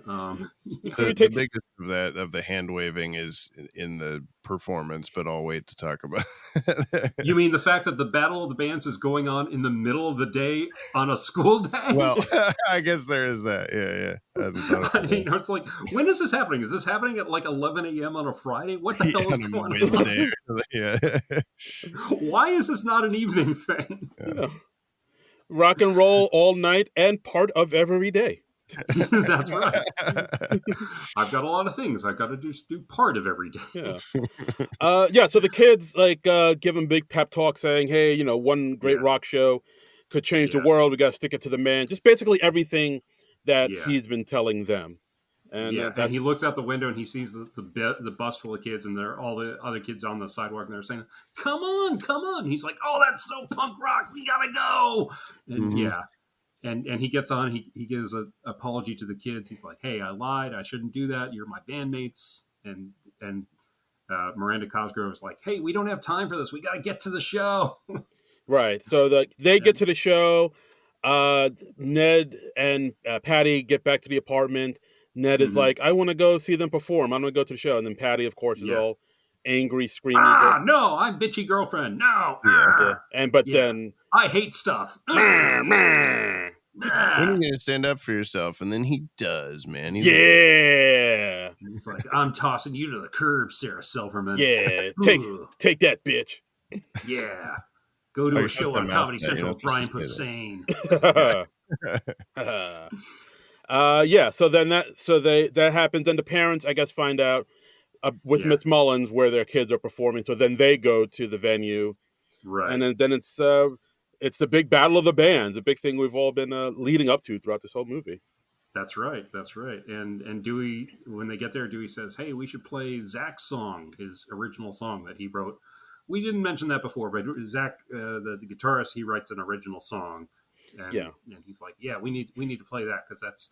And they're like, no, but we haven't practiced that as much. And he's like, no, but that's the one you really shred on. And I like that's another thing about the movie I kind of liked, where they like when it shows them kind of rehearsing, and like them that little kind of magic between like, oh wait, no, you should try with this key, or you should try this, and like you see them kind of slowly forming the song together. They're not super long, but there's enough in there to show sort of how the process of how a song comes together that I think I really appreciate. Yeah, it's fun to see them develop that gradually. Absolutely. Over the movie. Yeah. Right. So and they're all, they've got a new look. They've, like the costumer, he originally suggested this glam rock look, which, Dewey vetoes, and so they're just all wearing variations on their school uniforms. Right. So, absolutely. So which works. Yeah, it does. So it's a battle of the bands. We see that Dewey's old band, No Vacancy, is performing, and they're kind of doing this kind of ballady sellout rock type of, almost like Creed, almost type of vibes going on in there. It's awful. And okay, and can we talk about Dewey's replacement? Here we go. Let's do it. Okay, he's got this whole he's wearing this leather sleeve thing. Yeah. This leather sleeve thing that it buttons up at a collar, and then it is just no shirt, leather He's just sleeve. gyrating it is a the look. whole time. Yeah, and he's gyrating. He's doing these hip movements. I mean, you get the maximum amount of hatred for this guy in just like a few seconds of screen time. You're just like, oh, this guy's a fucking tool. Yeah, very much so. It's like tattooed chest, just like it's just all performative. Just like, hey, ladies, check out these gyrations. Yeah, I mean, I at least appreciate that. Like, it's not necessarily his fault that Dewey got kicked out of the band. Like he but the leather sleeves, those are definitely no. his fault. He deserves the worst because of the outfit. But anyone who chooses to wear that is not a good person. I'm just glad that he gets kind of a weird like hitting on the principal moment, but he doesn't get any sort of like comeuppance or something, which I don't think he needed because he wasn't like featured bad guy or anything. In fact, none of those they win the thing. Like No Vacancy wins the Battle of the Bands, even though School of Rock does a kick-ass show. Much better performance, yeah. Yeah. Absolutely. And another little fun footnote. So that guitarist we were talking about, Spider, he went on. Our hero. Yeah, he went on to serve as the district attorney of Tyler County, Texas, and has been doing so since 2019. Wait. Leather sleeve guy is the district county? Yeah, he wears that in the meetings. Yeah. Oh my. District attorney. Oh, wow. District attorney of Tyler County, Texas. Yeah. Wow. So yeah, he got a legal career after this. Wow. Yep. His name's Harvey Dent. Oh dear, that's not going to end well. Can we trust him? And then you see him. I believe in Harvey Dent. I believe in Harvey. Yeah. Rachel. Rachel. But yeah, that guy's name Lucas Babin, and he's Lucas Babin. Okay. District attorney. Wow, I did not see that coming. But it is a really cute scene where he's like sort of kind of hitting on Joan Cusack, and she's just sort of uncomfortable, and she just plays it so brilliantly. Yeah, not picking up on the signals. Yeah. He's just like, hey, you're kind of hot, and she's like, oh well, thank you, leather sleeve man. But we should talk about the final performance by School of Rock, which is what the band officially gets named by the groupies. What a great final performance! Yeah. It really gets you pumped up, and it's really good, and it's touching. Yeah. You know, they essentially reprise all of the moments of kind of downward ness in the movie in an upward way, where like any of the stuff that he's like, hey, maybe try out this on the keyboard, like that makes it into the song, or like, this is where you want to do the shred and solo, and then we finally see that Dewey gets his stage diving moment fulfilled. Yes. He does a successful stage dive where he's actually caught. And so even though they don't wind up winning, there's still all those moments of like, you succeeded, you man, you had a greatw and all that kind of thing. They say, hey, who cares if we won, we still played a kick-ass show. It's a very Bad News Bears sort of ending, which is kind of funny because Richard Linklater went on to do a remake of Bad News Bears after this. Yeah. And it's also cool to see so the parents get into the concert and Miss Mullins, and they all see what the kids have been up to and what their kids are capable of, and they're all like, oh wow, right. My kids are really good at this. Oh, it's a very kind of beautiful culmination of everything that's happened. Yeah, we see Zach's dad, who's we see him briefly. He's like a real hard ass, and he's like, just only practice your guitar, only practice the stuff that the teacher gives you. But Lawrence's father says to him, he's like, oh, your kid's very, very talented, and he's like, oh, yeah, so is yours. And so, the parents come around a little bit. I think they're still upset about the whole frauding us for 3 weeks thing, right? But it is interesting the way he gets away with it, pretty much. What is really left does, of the movie is that you can actually just do whatever the hell you want to and steal someone's identity, and as long as you gave the kids a good experience, then everyone will forget about it and it's fine. Yeah. Yep. Nope. Totally okay. Totally. And you end up with a new part-time gig about it because Yeah, we find out in that his apartment. Yeah. That's the power of rock. There's a School of Rock after-school program Mondays through Thursdays, and they've got like 2 levels of classes. Ned teaches there too. I at least appreciate that the parents coming around to it is like sort of subconsciously set up enough to where it doesn't feel too unbelievable, because whenever he's being caught in his lie in the parent meeting and he's starting to kind of freak out, like he knows, like, I'm not going to get out of this kind of thing, and he starts rambling about, like, this kid, he does this really good thing, and this person, oh my gosh, all the stuff that he's being very open about how proud he is of the kids. And when he's saying all that stuff, you see some of their parents are kind of like touching the kid's shoulder or smiling next to the kid, like they're appreciating what he's saying, so that when it comes around to like, well, that was a really fucking weird, shitty thing you did, but I at least already felt some semblance of like, okay, this guy's a good person in his heart, Yeah, that's a good point. Yeah, they do still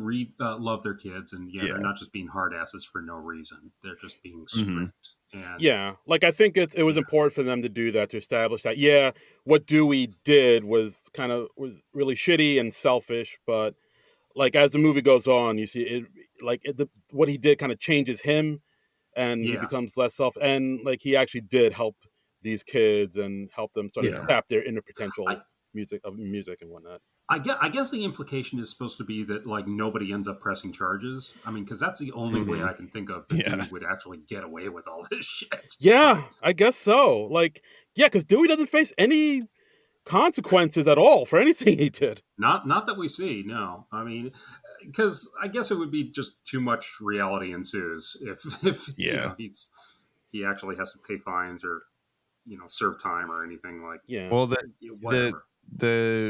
After high school, I taught my old marching band for several years, also up until a couple of years ago, and a lot of the parent teacher interaction kind of stuff felt very well done in this, where like there are a lot of times where the parents of the marching band kids would not really have any experience with that type of music or that activity in any way, and they would just be like, well, why are you doing this thing this way? I think it would be better if we did this, constantly every year having these conversations with, well, we've been doing this for a long time and we know how to do it well. Like you're not going up to the football coaches and being like, I know how to play football better, or at least I hope you're not, or whatever.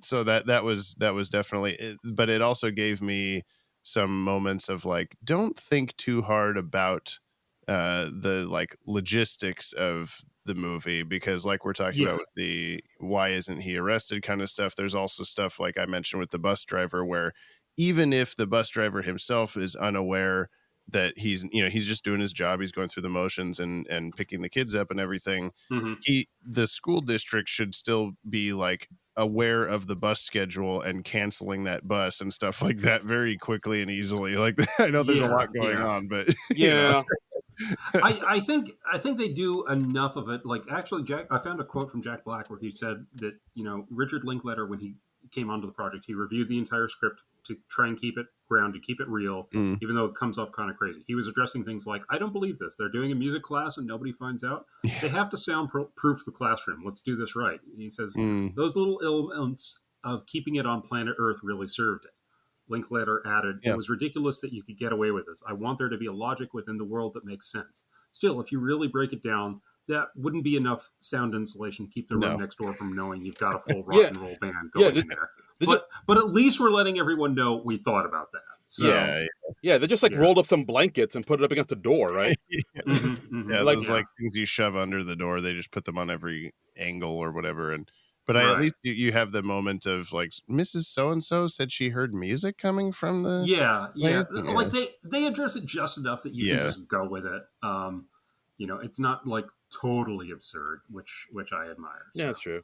And I'd actually like to say like how much I really like the closing credits, because we Mm-hmm. see them. So much fun. Yeah, because as the credits roll, we see them all jamming out to a AC/DC song. It's a long way to the top, and it's like them kind of jamming out, everybody getting a little solo, and Mm-hmm. Jack Black kind of riffing on the mic, and them Yeah. breaking the fourth wall a bit, Right. admitting that Yeah. the movie is over, and they Yeah. gotta, you guys got to leave the theater so that they Credits can are clean up. rolling, yeah. Yeah.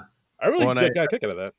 Yeah, Yeah. this is this credit sequence that I never, I always stick all the way through it because it doesn't like you almost feel rude to leave before it's over. like, the movie's still Yeah. happening. You don't Yeah, want to walk out on those kids. yeah.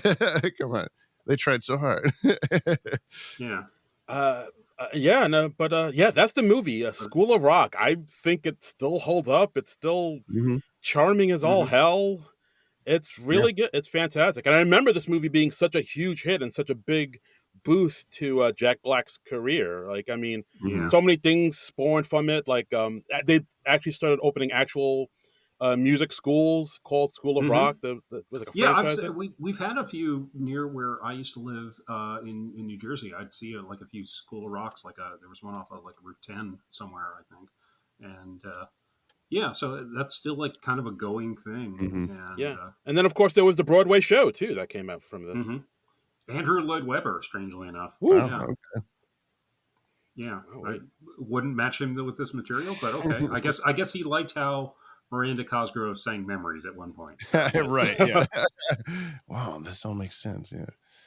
Yeah. And there was even a TV series, which I didn't realize that lasted for a few seasons. Oh, wow. I forgot about that. Yeah, you had mentioned both of those before we started recording, where I was just like, oh, yeah, I completely forgot either of those existed. Yeah. Wow. I totally forgot about that. And they've High School even Musical, had like, the series, the musical, or whatever the hell it is on Disney Plus. Yeah. And they've had a few reunions with the cast since then. They had a 10-year reunion back in 2018, and some of the kids are still like working as musicians. It sounds like. Go ahead. I during the movie, I was occasionally curious about like, did this? Because I knew about all of them being, musicians that they gathered for the movie. But I was like curious about, what they may have gone on to do. Because my first instinct was that little Draco Malfoy drummer kid was maybe, had done some more stuff, because he seemed like he had a pretty, he latched on to the comedic acting very easily versus someone like Zach, who had just seemed like, okay, this is literally a guitar playing child that you stuck in this movie. Like he doesn't really act at all. No offense, Zach guy, but like both of those kids, this is the only thing they've ever acted in, according to IMDb. And a lot of the not that I expected necessarily for them to go on to be actors and stuff, besides like Miranda Cosgrove and stuff. But I would be interested to know, if any of them had big, musical careers and stuff. The unfortunate part of it being that it seems like a lot of them did wind up having some troubles after this movie, which was kind of sad. I stopped reading about it on purpose because I saw 2 or 3 of them had some issues with, addiction and being bullied at school for, you're in School of Rock, and like play us a song kind of stuff. I'm like, no. I heard that, like, unfortunately, the guy who played Freddie, he apparently died at the age of 32. It was a bicycle accident. Yeah, Kevin Clark, he passed away actually like 3 years ago. He was like hit by a car when he was on his bike. And I hadn't heard that at all, and that's just such a shame. And the actor who played the bassist, she apparently had a real tough time. Let me scroll down to where Rivka Reyes. About it. Yeah, they were the one I was reading about the most of. It like, says, no. Rivka Reyes, who played Katie, revealed in February 2021 that the success of this movie brought them a great deal of attention, which led to bullying and addiction. Reyes told the New York Post that classmates made their life painful and that they, quote, felt unsafe existing because of obsessive fans and feeling sexualized while barely a teen, including by one man who attempted to photograph them while they were in sixth grade and by online message boards in which adult men would write things like how they couldn't wait till she's 18 Jesus or the Christ. bassist is going to grow up to be hot. They Ugh. resorted to using self-harm, sex, drugs, and alcohol as coping mechanisms as a result. Reyes felt typecast by the role and worked hard to land other roles in order to change this perception. Ugh. Yeah, it Ugh. was that I was trying not to let stuff like that like ruin me watching the rest of the movie Yeah, because I I read that and went know. like, oh man, but like I I I was comparing that with the amount of times that I've heard Jack Black talk about how this is like his favorite thing he's ever worked on and it meant so much to Yeah, him and all this stuff, and it really yeah. sucks that it has such a polar opposite for some of the kids. So Yeah. yeah. Well, apparently, I mean, since they were talking about it to the New York Post, I'm assuming they've come out from the other side of that. But it sounds like they've had a few rough And I'm sure years that there. being on the movie as it was happening was probably a pretty good time. Yeah. So Yeah. yeah, there's Yeah, that and anyway. they still showed up for the reunion, and Mhm. there's still talk about a sequel Mm. and all that. So We'll see. Yeah, but I mean, this is the movie that really, I think this was the movie that like really sort of showcased everything that Jack Black could do. Like it was like the culmination. Like this was like him at the peak of his powers because he's like I said, yeah, it shows him singing. It shows him like being funny and quippy and like I always forget like And how serious acting too. Yeah. yes, some yeah, serious acting in there too. I always forget how good he is at like physical comedy because like even though he's Yeah. like bit of a hmm chubbier guy, he kind of has like those Belushi, Chris Farley like moves Mhm. where he's like very nimble on his feet and like yeah, yeah. I don't know, like this movie like really kind of showcased everything that like Jack Black could bring, and it's no wonder it was the movie that like really kind of shot his career to the next level. Well, and like I was hmm saying with that, he's surprising, or like it's nice how legitimately talented he is, even though his character is, oh, what a scumbag slum guy that can't do anything right or whatever. But like a good example of that being when he pulls out his little tuner, blows a note, and then he sings that exact hmm note, the first note that he sings something. I was just like waiting to see if like, is he actually gonna, okay, yeah, like he did it. Yeah, Like he's yeah. actually knows what he's talking about and knows what he's doing, and it helps kind of get you on his side, even though everybody else is against him or whatever. Yeah, Right. Yeah. Well, I think it helps that Jack Black is such a likable performer that yeah, you don't get too down on him for being such a dipshit at the beginning of the movie, and yeah. he does it grow over the course of the movie, so that helps too. Although I will admit that when he kicks that cymbal for no reason, I was like, "Why'd you do that, man?" It's perfectly innocent symbol. That symbol. It knows what he did. Yeah.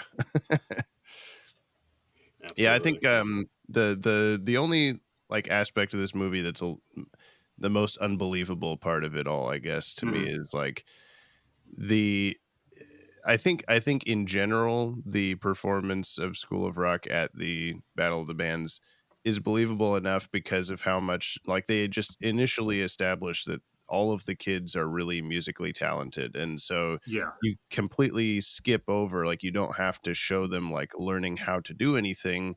They just kind of transition off of their orchestral instruments into the rock instruments pretty easily, which seems believable enough to me. I would think if you turned a cello on its side cello, you got a bass, like it Yeah. Mhm. makes sense. But it all it all translates well enough. But it does kind of have that Blues Brothers-y-ness to it, where you don't see the final performance is rehearsals enough to, which is fine, like you don't want to spoil it necessarily for the movie's sake, but when they oh, the band that performs before us is currently performing and we just got here and nobody's in costume, nobody has their instrument out or tuned Yeah. or anything, and then they take their time to stand there and watch the other band, and it'd just be like, oh my god, like get over here, there is no time, like what Yeah. are you doing? Yeah. And then Yeah. they're all out there in makeup and hairs and all that stuff, and they're instantly performing like a perfect version of that song, which is Right. all fine, like that's what needs to happen for the movie, and Yeah. Movie's it's got a a great movie. scene. But yeah, it's kind of the Cab Calloway coming out and being like, when did you practice this? Like, this has never happened. Like, so, but it's still good, and then none of that takes me out of it enough to be like, wow, ruined or anything like that. So yeah. I mean, it's just such a fun movie, and I think they give just enough concessions to reality that it's not too, you're not just like, oh, I can't believe this at all, and so. Absolutely. Yeah, but fun movie. I enjoyed revisiting it. It had been a while since I'd seen it from beginning to end. So yeah, me too. Still, yes. Yeah, I'm watching the first 15 minutes and I'm like, I don't remember any of this. Wow, holy cow. Well, I mean, and also just being, like I mentioned, being on, closer to the kids' age when the movie came out, and seeing it at around that age, the majority of times I've seen this movie, there's a lot of stuff like, yeah, they're totally tricking the teacher. Like I'm also have this sort of, feeling about any of the kid kind of stuff that's going on. But then watching it as an adult and being like, I looked up, Jack Black was, I think, 34 when when the movie was made. I'm like, okay, here I am. I'm Jack Black now, kind of a thing. And you're a parent now too. Yeah, so. that was another big aspect of it was, I have a kid. I'm around Jack Black's age when the movie was made, and I'm having the reverse experience of the movie and catching a lot more of that side of things than I had before, and was pleasantly surprised with how well that held up too. Like all the scenes of Jack Black interacting with the other teachers and that kind of thing. We're like, yep, this feels right. And so whoever when Star Trek has their like science advisor on the show, there must have been somebody that had like music teacher advisor on School of Rock to be like, well, actually, this is probably what would have happened. Yeah. Right. Absolutely. Yeah. And I think it helps that the deception only goes on for like 3 weeks instead of like an entire semester. That might be a year or something. Yeah. I almost might just be too incredible.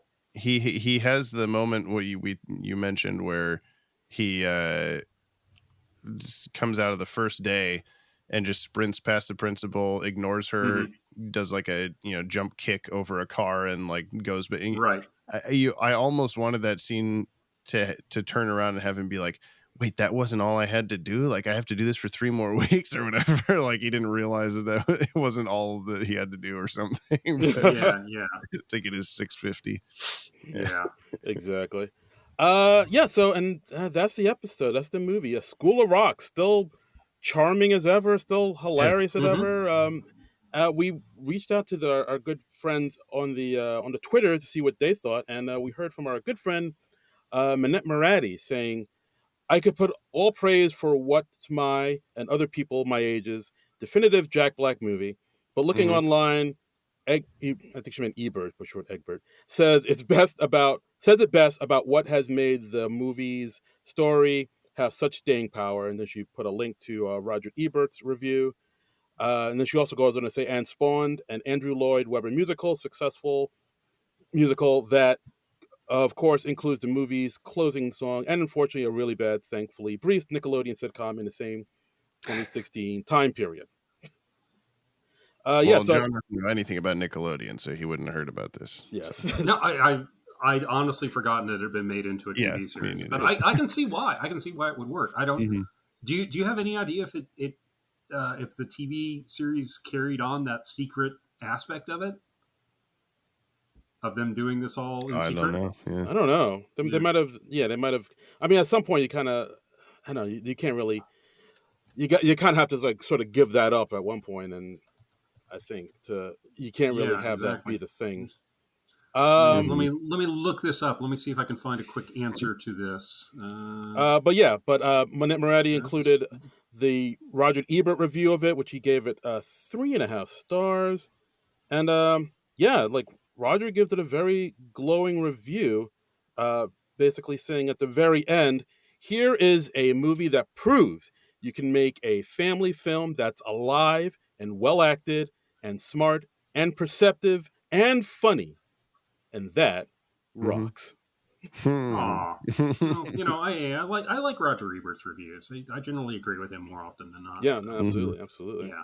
So I enjoy that. Okay, well, the Wikipedia entry on the School of Rock TV series does say that he inspires the class to form a secret band. And it says, throughout the school year, these middle school classmates find themselves navigating relationships, discovering their unknown talents, and learning lessons on loyalty and friendships. Well, So, I'll never watch it, so it doesn't matter. yeah, it's 45 episodes over 3 seasons, 12 in the first, 13 in the second, 20 in the third. Wow, 3 seasons that lasted? 3 seasons. Yeah, that seems like a lot for a Nickelodeon show. It does. I wonder if they win whatever competition in this version, because I remember as a kid thinking like that's so weird that they don't win the bet. Like, what's the point of the whole movie or whatever? Yeah. Of course, being more aware of winning isn't everything and that kind of thing, and being in musical groups where it took us several years to actually win. We were always getting so close and everything. That lesson or whatever. I like how he even has the moment of being mad about it himself, and the kids have to remind him, like, you just told us it doesn't matter. Yeah. Okay. Apparently, in the season 1 finale, Champions Maybe, they do win the Battle of the Bands. School of Rock is crowned the winner. Jeez. Oh wow! Yeah, I was just about to watch it, and now yeah, I know. But season 2 premiere after their victory at the Battle of the Bands. They still have to keep their band a secret. oh, so I don't know how that. How does that work? I don't know. You won the Battle of the Bands. I mean, everybody's going to be coming for you. yeah, Now. the pictures are in the paper, the local penny saver. I don't know. And there are no summaries for season 3. What the hell? School of Rock. Mysterious. Okay, but there's a very extensive summary for episode 38, and in fact, it's been cited for possibly being too long or excessively detailed. Oh my! I don't. But somebody's really into episode 38, and then none of the other episodes of the 3rd season have summaries. That was the best episode. Yeah. What the hell is going on? Anyway. Speaking of really obsessive things about TV shows, James, why don't you tell us, what the Watchtower database and jump on the bandwagon are all about? Oh, sure. Are we wrapping up? Is this the end now? I think we kind of are. Yep. Yeah. Okay. Yeah. No, my usual shtick is the Watchtower Database YouTube channel. We do videos about the 90s and 2000s DC animated series, Justice League, Batman Beyond, Batman the Animated Series, all those connected shows. And Superman. I didn't say Static or Zeta either. Calm down. Yeah. Superman always gets overlooked, and it bugs me. Yeah. But no, that's my hyperfixation, and yes, we do a lot of deep dives into both the history of the in-universe history and the behind the scenes creations of the shows and stuff. And a lot of those times, those will overlap to get to the bottom of a mystery or two. So we have a lot of fun doing that stuff. And then, if you're ever wondering, like, hey, why is there a yellow bat suit in the Batcave? I mean, nobody was, but I'll let you know about it anyway. So. Yeah, exactly. Hey, do the Teen Titans exist in this universe? I mean, all that sort of stuff, and it's they a do, lot of but fun. it's not what you might think. Yeah, exactly. Ooh, I'm intrigued. And then, John, you've been on the Jump on the Batwagon podcast. I'm taking my friend Brian, who has never seen any of those shows before, through all of them in air date order, so he can experience it the way I had to growing up. Anyone watching them? Well, yeah. I mean, there's aspects that we're going to get to where we've already had a couple happen where, an episode will air out of order and it'll be confusing of like, oh, this character hadn't even been introduced yet, or this plot line is being overwritten now and all this kind of stuff. Yeah. Where it's like, if you were going to show someone these shows in a proper way, you would show them in the, order they were produced and stuff. But I'm taking him through in the way that frustrated me, so he must be frustrated as well. Of course. So that there's a lot of fun shenanigans in Jump on the Batwagon as well. Yes, and we have a good time with all of that. So, all right. Yeah. All right. And where can the people find you online, social medias and the like? It is at DCAU Watchtower on all the places. YouTube is /Watchtower Database, and everywhere else is DCAU Watchtower. That's I'm also JT Strecker in most places. If you want to follow me on my own, I don't post a lot of stuff, but when I do, it's so worth it. It's so worth it. Definitely want to see it. Yeah. Yeah, I mean, for the subscriber count we do have a sort of shockingly low following on social media comparatively. So if you want to help us bump those numbers up, that would be wonderful, listener. Yeah. You got the SNL Nerds bump right now, baby. Hell yeah. All your guys' accounts suddenly followed me and Watchtower Database one day, and I was like, oh, cool. Yeah. You are welcome. Yeah. And hey, if you want to, follow us on the social media, you can follow us on the social media at SNL Nerds Show on Twitter, because we refuse to call it X. Yes. Yes. Yeah. And, you just lost some listeners there. Oh boy. Yeah, we got with our woke thoughts. That's fine. Yeah. That's fine. We're cool with that. Yeah. And as always, you can follow me on all the social medias at Darin Credible. That's DARIN Credible. Yes. And you can follow me on the socials at Trumbull Comic. That's TRUMBULL and the word comic. And we're going to be back next week. We're going to do, we got one more show before SNL's new season starts. So we're going to do something else. We don't know. We're discussing it like right after. Yeah, this. like literally. Yeah, even we don't know what we're going to do right now. No, yeah, it's undecided. Yeah, sometimes we're mysterious about it. Like we were mysterious about this episode because we hadn't done the last minute confirmation with James yet. So, but this time we really don't know. We really don't know. Yeah. So join us on the journey as to what our next episode will be. Find out when we do. Yeah. So. Well, thank you for having me on here to talk about School of Rock, because it's a movie close to my heart, and I don't get a chance to talk about stuff that's not DC Comics cartoons very often. So thank you. Happy to help. To help. So join us next week. Well, we'll be doing something else. We don't know yet what yet, but we're going to figure it out together. So until then, Nerds out. This has been a non-productive media presentation. Executive producer Frank Hablawi. This program and many others like it on the Non-Productive Network is distributed under a Creative Commons Attribution Non-Commercial No Derivatives license. Please share it, but ask before trying to change it or sell it. For more information, visit non-productive.com.